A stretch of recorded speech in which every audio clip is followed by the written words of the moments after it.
Hi everyone, my name is Rowe, and today I want to talk about internal power. By internal power, I'm not going to talk about chi power and so on as many others do. That's the way that I was formerly trained. But I want to talk about spine and core power, okay? Because when you look at the first donut of cells of any mammal, that very first donut is the spine and the brain. And our entire body grows out from there. So everything links to and is connected to the spine and the brain. The spine is manipulated by core muscles. And I'm not talking about just the ones around your middle. I'm talking about from your head to your feet. They're connected all the way down. And it's called a myofascial connection. And the person that I think discovered this and wrote the first book called Anatomy Trains is a guy called Tom Myers. This is the chart. When I first saw this, it transformed my training because I'd been taught really in quite a vague way about the sort of Eastern way and chi and ki and so on. But the moment I saw this, I thought, this is what I do. This is what I use. And I realized there's a very good Western way of being able to put this across. This chart is an Anatomy Trains chart, and as you can see, it's entitled The Deep Front Line. You can Google that and you can get access to it. You can buy the book and you can buy the charts. And there's a very good YouTube video, if you've got the stomach for it, of Tom Myers actually takes the deep front line out of a cadaver.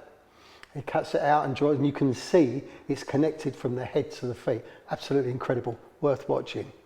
Okay, so this is the deep front line, and I'm holding up the chart just so that you can see how it connects. And you can see how it goes from the side of the head here, down through the neck, into the chest cavity, around the heart, around the lungs. It goes down into the diaphragm, down through the psoas, and in front of the spine. It goes down through the pelvic floor, and you can see the complex muscle groups here, down through the femoral triangle here.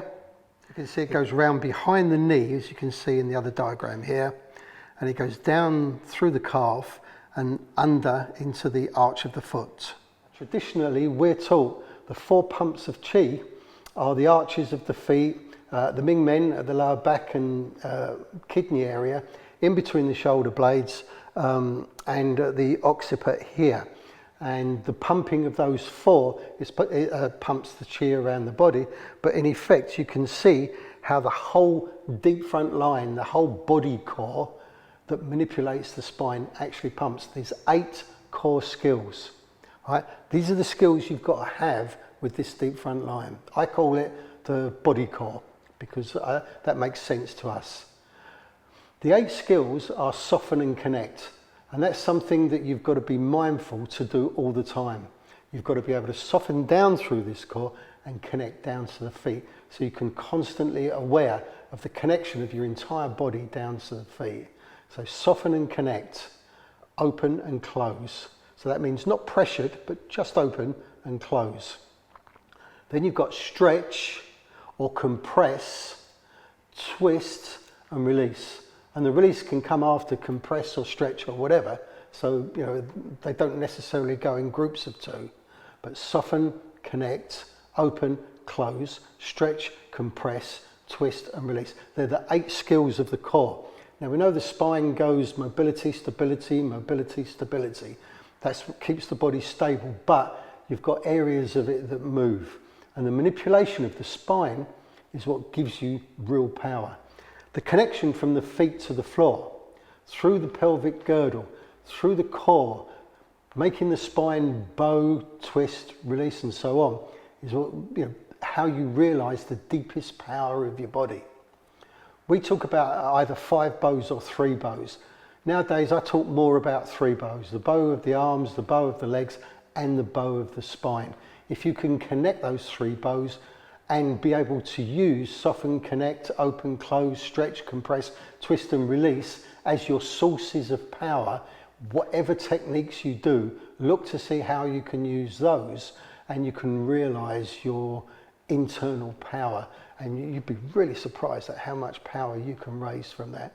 Take that along with all the mindfulness that I'm talking about, because you need the sensitivity and you need the mental concentration to be able to make friends with this whole chain of myofascia all the way down.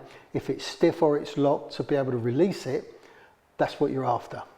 And if you can do that, you're going to release your internal power. So no talk of chi or anything mystical, just literally spine and core power and the 8 core skills. Thank you very much.